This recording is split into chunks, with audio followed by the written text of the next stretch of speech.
제가 대학에서 전공을 정할 때 여러 가지 전공의 옵션들 중에 하나가 건축 설계, 아키텍처였습니다. 건축에 대해서 별로 흥미도 없고 또 아는 것도 없었지만 아주 잠깐 이 옵션 중 하나로 제가 생각했던 이유는 먼저 돈을 많이 벌 수 있다 하는 그 이유 때문이었고요. 둘째로는 친한 친구 한 사람이 먼저 선택했기 때문이었습니다. 그런데 바로 생각을 접었습니다. 왜냐하면 일단 성적이 되지 않았고, 그리고 무엇보다도 건축 설계학을 하면 머리가 다 빠진다 하는 그런 말이 있었기 때문입니다. 공부가 너무 힘들어서 머리가 다 빠진다길래 그럼 나는 안 해야 되겠다 그렇게 생각하고 바로 이 옵션에서 제외시켰습니다. 그리고는 신학을 했는데 흰머리가 생기기 시작했어요. 실제로 건축을 한다는 것은 어린 시절 레고를 가지고 이것저것 만들어 보던 것과는 확연히 다른 것입니다. 실제로 건축을 하려면 이 건물의 기능을 생각하여서 편리하게 지어야 하고, 또 보기에도 아름답게 지어야 하며, 또 무엇보다도 여러 자연재해에 대해서도 견뎌낼 수 있도록 튼튼하게 그렇게 만들어야 하는 것입니다. 그렇지 않으면 건축을 마치고 난 다음에도 사람들의 마음을 사지 못하거나, 혹은 와우 아파트나 삼풍백화점 붕괴 사고와 같이 사람의 생명을 빼앗아가는 그런 일들이 생겨나게 되는 것입니다. 그래서 실제로 건축 설계를 공부하려면 이 모든 것들을 고려하고 배워야 하기 때문에 머리가 다 빠질 정도의 그 노력을 기울여야 하는 것이 맞는 것입니다. 건물의 기능을 생각하는 번뜩이는 아이디어도 있어야 하고, 또 보기 좋게 지을 수 있는 미적인 감각도 있어야 하고, 무너지지 않을 그 구조를 생각하고 계산하는 그런 지능도 있어야 합니다. 그래서 건축 설계를 공부하는 것이 쉽지 않고, 그래서 많은 공부가 필요합니다. 그런데 성경은 우리의 신앙생활을 건축에 비유하고 있습니다. 우리가 신앙생활을 하는 것은 어떤 터 위에 집을 짓는 것과 같다, 그렇게 말씀하시는 것입니다. 많은 사람들이 신앙생활의 열매로 많은 것들을 이루어가며 많은 것들을 세워가고 있지만, 여러 가지 환난을 만나면서 더러는 무너져 내리기도 하고 더러는 끝까지 서 있게 된다는 것입니다. 우리는 물론 우리의 신앙생활의 열매로 쌓아가는 것들이 여러 환난에도 무너지지 아니하도록 튼튼하게 세워가는 그런 지혜로운 건축가들이 되어야 한다 하는 것이 오늘 본문의 내용입니다. 그런데 우리의 신앙생활이 이 건축과 같다면 우리의 신앙생활 또한 그저 쉽게 우리의 마음 가는 대로 믿는 것으로 그쳐서는 안 된다 하는 것입니다. 실제 건축을 위해서 많은 공부를 하고 또 많은 생각을 해야 하는 것처럼, 그래야만 좋고 튼튼한 건물을 지을 수 있는 것처럼, 우리의 신앙생활도 많은 묵상과 또 많은 공부와 또 튼튼한 것을 세워가고자 하는 그런 열심도 필요하다 하는 것을 말씀해 주시는 것입니다. 사랑하는 성도 여러분, 여러분의 신앙생활의 자세를 한번 돌아보시기를 바랍니다. 어떤 환난에도 흔들림이 없는 신앙의 열매들을 이루어가기 위해서 여러분은 과연 어떠한 노력을 기울이고 있는가를 생각해 보시기를 바랍니다. 나는 내 신앙을 지키기 위한 어떠한 수고가 나에게 있는가? 아니면 그저 주일에 한 번씩 교회 나와 음악과 말씀과 교제를 통하여 우리의 마음의 위로를 받는 것으로, 우리의 마음의 감동을 받는 것으로 그치고 있는 것은 아닌가? 우리의 신앙의 자세를 돌아보아야 할 것입니다. 여러분, 우리는 건축가들입니다. 고린도전서 3장에서 바울은 내게 주신 하나님의 은혜를 따라 내가 지혜로운 건축자와 같이 터를 닦아두매 다른 이가 그 위에 세우나 그러나 각각 어떻게 그 위에 세울까를 조심할지니라, 이렇게 말씀하십니다. 또 계속해서 말씀하십니다. 만일 누구든지 금이나 은이나 보석이나 나무나 풀이나 짚으로 이 터 위에 세우면 각 사람의 공적이 나타날 터인데 그날이 공적을 밝히리니 이는 불로 나타내고 그 불이 각 사람의 공적이 어떠한 것을 시험할 것이라. 만일 누구든지 그 위에 세운 공적이 그대로 있으면 상을 받고 누구든지 그 공적이 불타면 해를 받으리라, 우리에게 말씀하십니다. 여러분은 무엇을 세워가고 있으며 또 우리가 세워가고 있는 그 건축물들은 모든 환난 속에서도 무너지지 않을 튼튼한 건축물들인가 하는 것을 돌아보시기를 바랍니다. 무너지지 않는 건축물들을 세우는 지혜로운 건축가들이 되어서 그것으로 하나님의 영광을 나타내며 하나님 나라, 그 영원한 생명에 이르시는 저와 여러분들이 되시기를 주님의 이름으로 간절히 축원합니다. 이 산상수훈을 통해서 예수님은 서기관들과 바리새인들의 그 행위를 본받지 말라 말씀하셨습니다. 그들의 외식하는 신앙을 본받지 말고 속사람이 변화를 받아서 진실하게 하나님을 사랑하고 진실하게 이웃을 사랑하는 것이 참된 신앙이라 하는 것을 말씀하셨습니다. 율법의 새로운 의미를 알게 하셨고 또 우리의 행함보다 우리의 자아를 버리고 예수 그리스도의 은혜를 구하는 것이 바른 신앙이라 하는 것을 우리에게 말씀하셨습니다. 그런데 이쯤 되면 사람들은 우리의 행위는 그렇다면 어떠하든지 아무런 상관이 없다 이렇게 생각하기 마련입니다. 은혜로 구원을 얻었다 하는 것 때문에 은혜와 행위의 관계는 끊임없는 논쟁거리가 되어왔고 지금도 여전히 논쟁 중입니다. 많은 사람들이 은혜로 구원을 얻었기 때문에 우리의 행위는 중요하지 않고 나는 아무런 선한 일도 행하지 않아도 된다 생각하기도 하고 또 실제로 자신들의 죄에 대하여 면죄부를 주는 그러한 도구로 이신칭의의 이 교리를 사용하기도 합니다.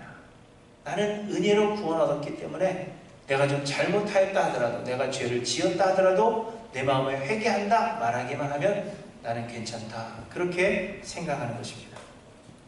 아마도 예수님의 이 산상수훈을 들은 많은 사람들이 동일한 생각을 했을 것으로 그렇게 생각이 됩니다. 그래서 예수님은 21절에 말씀하십니다. 나더러 주여 주여 하는 자마다 다 천국에 들어갈 것이 아니요 다만 하늘에 계신 내 아버지의 뜻대로 행하는 자라야 들어가리라 하십니다. 이신칭이라 하더라도 믿음으로 우리가 구원을 얻는다 할지라도 그 믿음은 행함으로 나타나야 한다 하는 것입니다. 마음으로 믿어 주여 주여 하는 것으로 천국에 들어갈 수 없고 아버지의 뜻대로 행하는 자라야 천국에 들어갈 수 있다 분명하게 우리에게 말씀하십니다. 우리의 행위가 중요치 않은 것이 결코 아닙니다. 구원을 얻는 믿음을 선물로 받는 사람들에게는 이 믿음의 증거인 행위가 나타나게 된다는 것입니다. 그리고 우리는 우리의 그 행위로 하나님의 성전, 이 하나님의 교회를 세워가는 건축자들이라 하는 것입니다. 우리는 모든 환난과 하나님의 불시험에도 무너지지 않으며 하나님이 기뻐하실 만한 그러한 교회, 그러한 성전을 세워나가는 지혜로운 건축자들이 되어야 한다 하는 것을 우리들에게 말씀하십니다. 오늘 보면은 그러면 우리가 어떻게 지혜로운 건축자들이 될 수 있는지, 어떻게 결코 무너지지 않을 그 건축물 하나님의 교회를 세워갈 수 있는지에 대해서 우리에게 몇 가지로 말씀해 주십니다. 첫째로는 우리의 행위가 자신을 나타내는 공로가 되지 말아야 한다 하는 것입니다. 우리가 행하되 하나님의 말씀을 듣고 행하되 그것이 우리의 공로를 나타내는 우리 자신을 나타내는 그런 도구가 되어서는 안 된다는 것입니다. 22절에 보시면 그날에 많은 사람이 나더러 이르되 주여 주여 우리가 주의 이름으로 선지자 노릇하며 주의 이름으로 귀신을 쫓아내며 주의 이름으로 많은 권능을 행하지 아니하였나이까 이렇게 말할 것이라고 말씀하십니다. 그런데 여러분 이 말씀을 자세히 보면 하나님께서 이들에게 너희가 세상에서 어떤 일을 하였느냐 너희의 믿음의 행위가 과연 무엇이었느냐 그렇게 묻지 않으신다는 것입니다. 하나님께서 물으신 물음에 대한 답을 하는 것이 아니라 그냥 많은 사람들이 먼저 예수님께 나와서 그렇게 말을 시작한다 하는 것입니다. 곧 자신을 옳게 보이려고 하나님께 어떤 상금이나 보상을 얻기 위한 그러한 마음으로 자신의 행한 그 공로들을 예수님 앞에 열거하기 시작한다 하는 것입니다. 내가 주의 이름으로 선지자 노릇하며 주의 이름으로 귀신을 쫓아내며 주의 이름으로 많은 권능을 행하였으니 하나님 이 공로에 대한 상을 주셔야 하지 않겠습니까? 이런 의미로 먼저 그들이 예수님 앞에 나와 말할 것이라 하는 것입니다. 그러나 예수님은 이런 자들을 가리켜서 불법을 행한 자들이라 그렇게 말씀하십니다. 곧 예수의 이름으로 수많은 일들을 하고 예수의 이름으로 수많은 수고를 감당한다 하더라도 그것을 자신의 공로, 또 보상을 얻기 위한 그러한 행위였다면 그것은 곧 불법을 행하는 것과 같다. 그렇게 우리에게 말씀하시는 것입니다. 그런데 여러분, 오늘 본문에 이 불법이라 하는 이 단어는 헬라어로는 아노미아입니다. 이 단어는 요한일서 3장 4절에도 동일하게 사용되었습니다. 요한일서 3장 4절에는 죄를 짓는 자마다 불법을 행하나니 죄는 불법이니라 이렇게 말씀하십니다. 그런데 여기에서 죄는 불법이라 말씀하실 때 이 불법이라는 단어에 동일하게 오늘 사용되어진 이 아노미안이라는 단어를 사용하고 있습니다. 곧 보상을 바라는 선한 행위는 하나님 앞에 불법이요 곧 죄라 하는 것입니다. 얼마나 선한 일들을 예수 그리스도의 이름으로 얼마나 많이 행했다 하더라도 그것을 나의 공로로 삼는다면 하나님은 그것을 죄로 보신다. 우리에게 말씀하고 있는 것입니다. 그저 하나의 실수로 보시는 것이 아니라 내 공로를 위해서, 나를 나타내기 위해서 하나님께 어떤 보상을 얻고자 내가 행한 것, 그 선한 행위들을 행하고 있다면 그것은 하나님의 죄로 보신다는 것입니다. 서기관들과 바리새인들은 수많은 선한 행위를 한 사람들입니다. 다른 사람들을 구제하는 것은 물론이요, 하나님 앞에서의 종교적인 신앙 행위들도 다른 사람들이 감히 따라올 수 없을 정도의 경건한 신앙생활을 했던 사람들입니다. 그러나 예수님은 말씀하시기를 이들의 행위가 사람들에게 보이려고 한 행위라 하는 것을 계속해서 지적하고 계십니다. 사람에게서 영광을 받으려고 나팔을 불며 구제하고, 사람에게 보이려고 회당과 큰 거리 어귀에서 기도하고, 사람에게 보이려고 슬픈 기색을 띠고 얼굴을 흉하게 하며 금식하였다 말씀하십니다. 사람에게 보여 영광을 얻음으로 그것을 하나님 앞에 공로 삼으려 했던 것입니다. 하나님은 서기관들과 바리새인들의 이런 행위를 죄라 말씀하시는 것입니다. 보상을 위한 행위로 세워진 그 신앙과 교회는 하나님께 무엇인가를 얻기 위해서, 보답받기 위해서 열심을 내는 그 열심의 행위로 세워진 교회와 신앙은 무너질 수밖에 없다 하는 것을 우리들에게 말씀해 주시는 것입니다.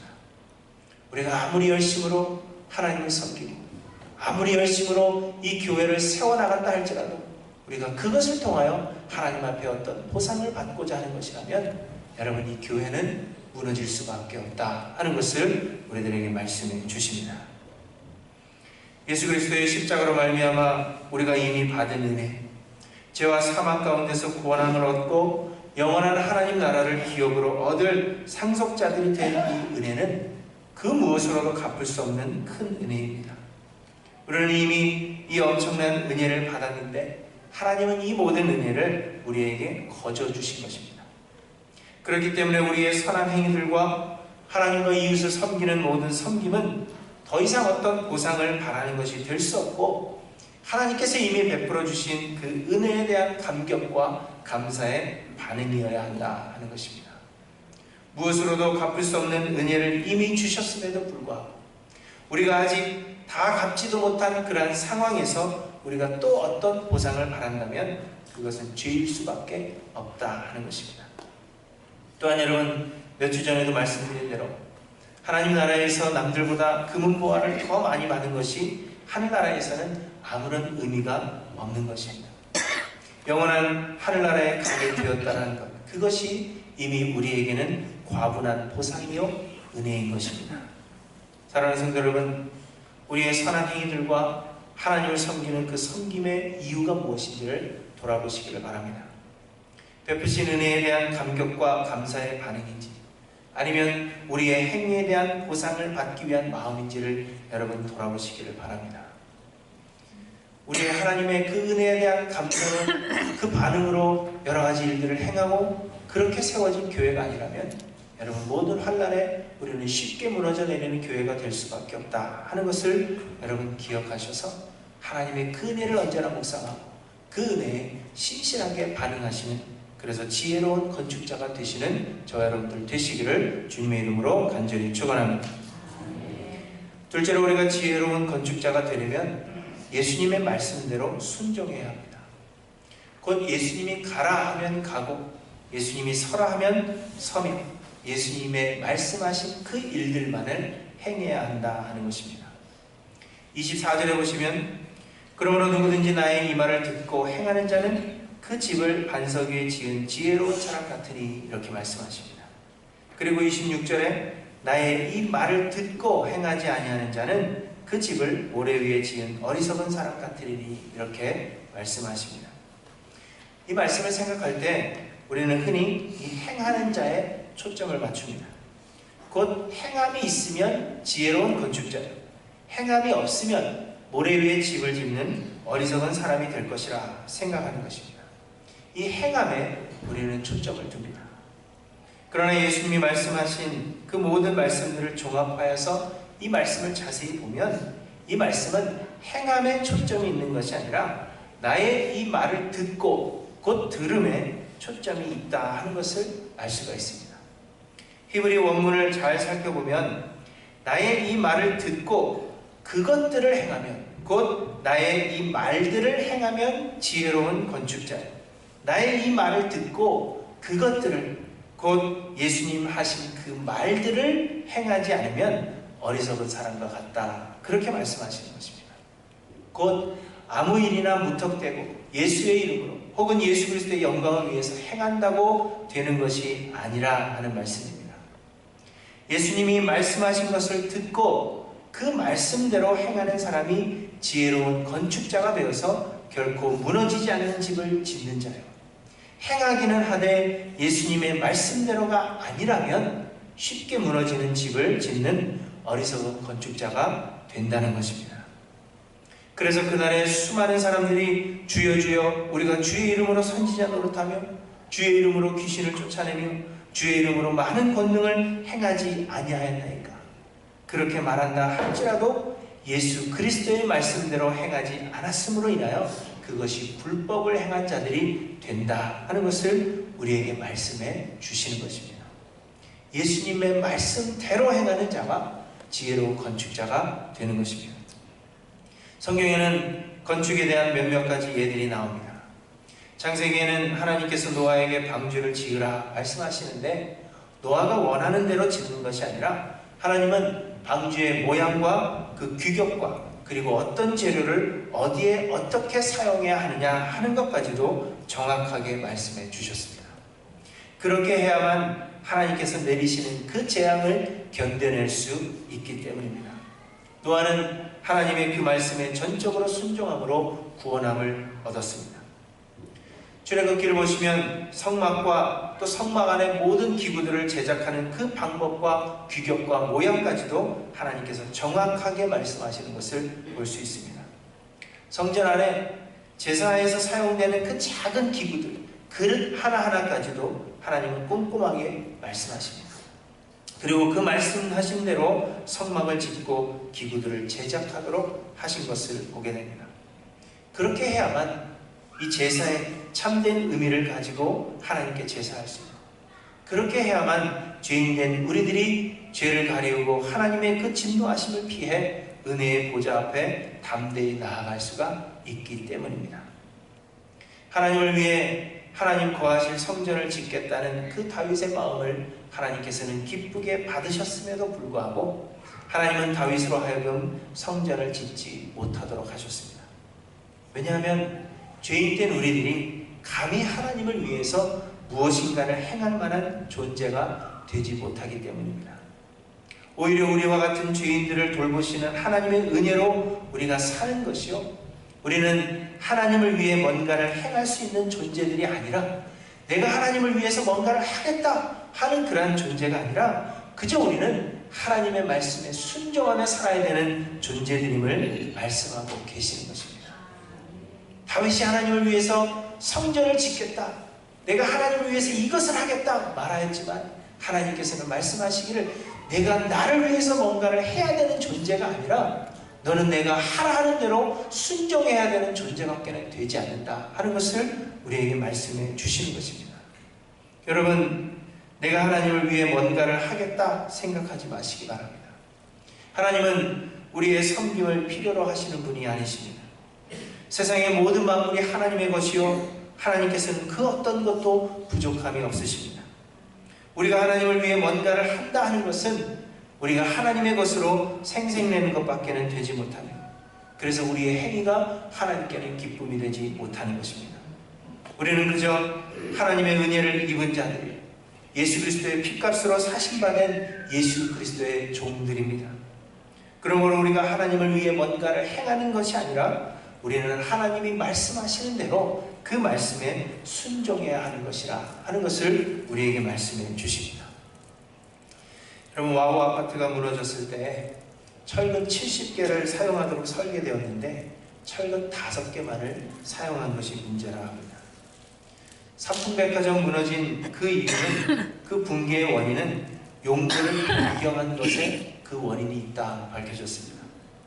원래 지으려던 계획, 원래의 용도를 바꾸어서 다른 용도로, 백화점의 용도로 사용하였는데 그 용도를 변경하기 위해서는 그 용도에 맞는 구조로 변화를 시켜야 된다는 것입니다.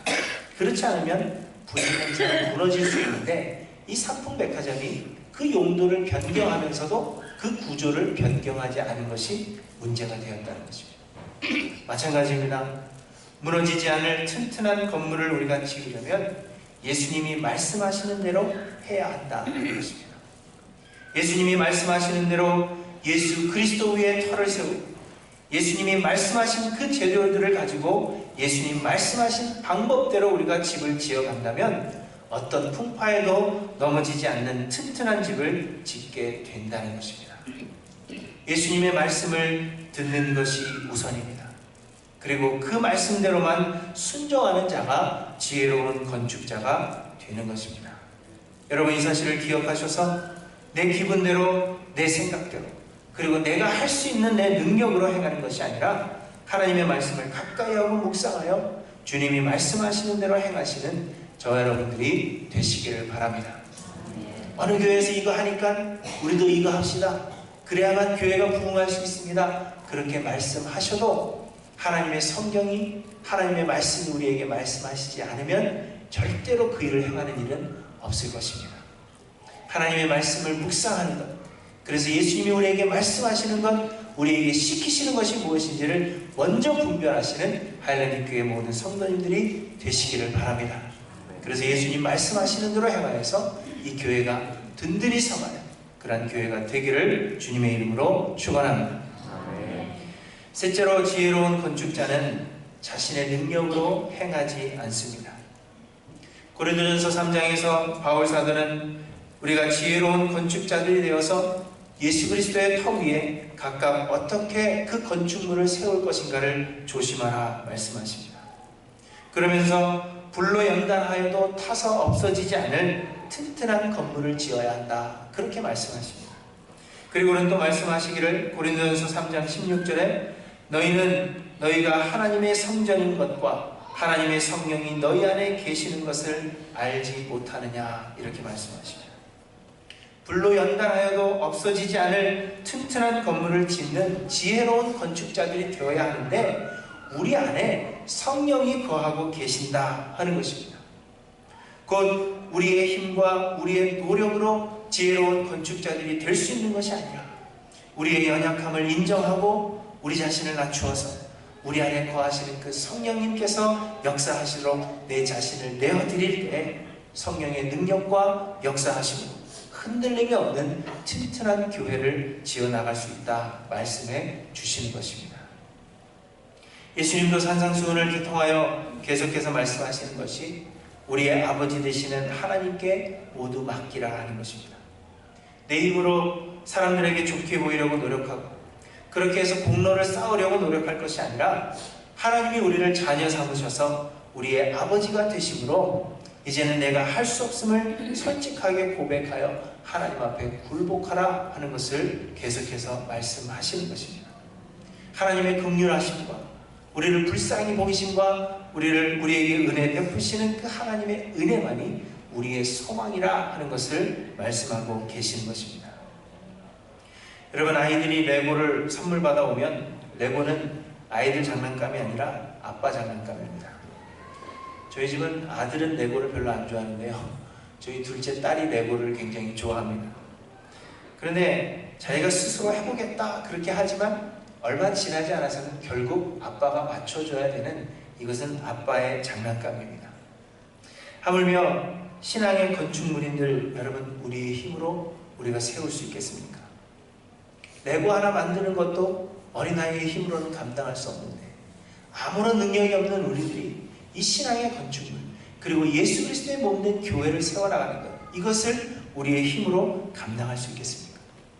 시편 127편에 여호와께서 집을 세우지 아니하시면 세우는 자의 수고가 헛되다 말씀하셨습니다. 내가 할 수 없는 것을 하나님께 맡기는 것이야말로 가장 지혜로운 건축자가 되는 길입니다. 할 수 없음에도 불구하고 내가 하겠다 끝까지 붙잡고 있는 것은 미련한 것입니다. 그러나 내가 할 수 없기 때문에 하나님께 모두 맡기는 것, 그것이야말로 지혜로운 건축자가 되는 길입니다. 마르바돈이라는 신학자는 세상 권세와 하나님의 교회라는 책에서 교회를 이렇게 정의합니다.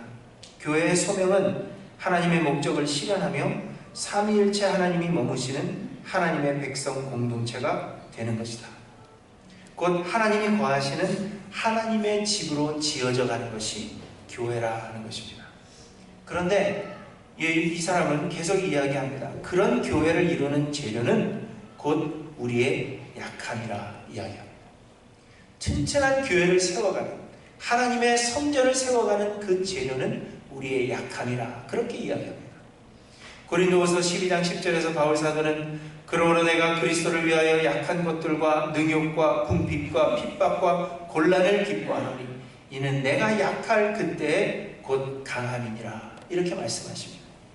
우리의 약함은 예수 그리스도의 강함이기 때문에, 그래서 우리의 약함을 고백하고 예수 그리스도께서 역사하시도록 우리의 삶을 내어드린다면 그 어떤 환난과 역경과 시험에도 넘어지지 않고 불타지 않는 그런 튼튼한 집을 지어나갈 수 있게 된다 하는 것입니다. 사랑하는 성도 여러분, 지혜로운 건축자는 최고의 건축자이신 예수 그리스도께 모든 것을 내어드리는 자들입니다. 내 힘으로, 내 생각으로 하지 않고 매 순간 하나님께 기도하여 하나님의 뜻을 구하고 우리 안에 성령께서 역사하시도록 인내하며 기다릴 줄 아는 저와 여러분들이 되시기를 소원합니다. 그래서 우리 안에서 역사하시는 그 성령으로 말미암아 지혜로운 건축자들이 되어서 하나님의 몸된 이 교회를 든든하게 세워가시는 저와 여러분들이 되시기를 주님의 이름으로 축원합니다. 세상을 사는 사람들은 우리의 믿음과 소망을 눈으로 볼 수 없습니다. 우리가 무엇을 믿고 있는지, 또 우리의 소망이 무엇인지 우리의 마음을 열고 그것을 들여다볼 수 없습니다. 세상 사람들에게 우리의 믿음과 소망을 보여줄 수 있는 것은 그 믿음과 소망이 근거가 되어 나오는 우리의 삶의 행위들 뿐입니다. 우리가 무엇을 행하고 있고 우리가 무엇을 지어나가고 있느냐, 무엇을 세워나가고 있느냐, 우리가 이 교회를 어떻게 세워나가고 있느냐 하는 것을 통하여서 우리는 세상에 우리의 믿음과 소망을 보여줄 수 있는 것입니다. 그런데 많은 사람들이 아름다운 건물, 또 여러 가지 프로그램, 자신을 나타내고자 행하는 그러한 봉사 행위들과 선교 행위들, 그리고 그렇게 행함으로 인하여 얻는 세상의 복을 신앙의 건축물로 세워서 세상에 보여주고자 합니다. 그러나 이런 모든 것들이 여러 가지 환난과 시험을 만나면서 모두 무너져 내리는 것을 우리는 쉽게 경험하게 됩니다. 그러나 여러분, 우리가 사랑과 희락과 화평과 오래 참음과 자비와 양선과 충성과 온유와 절제, 이러한 성령의 열매들로 우리 안에 맺혀져가는 그 성령의 열매들로 우리의 교회를 세워간다면 모든 환난과 핍박 속에서도 든든히 서 있는 교회가 되어서 그리스도를 향한 우리의 믿음과 소망을 세상에 보일 수 있을 것입니다. 사랑하는 성도 여러분, 보상을 바라지 않고 이미 베푸신 은혜에 감사함으로 반응하는 신앙인들이 되시기를 바랍니다. 하나님의 말씀을 삶의 지표 삼아서 그 말씀대로만 행하시는 저 여러분들이 되시기를 바랍니다. 내 생각과 내 능력을 버리고 성령의 인도하심을 간절히 간구하여서 우리의 삶을 통하여 이러한 성령의 열매들이 맺혀지기를 소망하시는 저 여러분들이 되시기를 바랍니다. 그래서 결코 무너지지 않는 든든한 신앙의 집을 지어가는 지혜로운 건축자들이 되어서 예수 그리스도의 이 몸된 교회를 든든히 세워나가며, 그래서 세상에 우리의 믿음과 소망이 무엇인지를 밝히 보일 수 있는 하일랜드 교회 모든 성도님들이 되시기를 주님의 이름으로 간절히 축원합니다. 기도하십니다.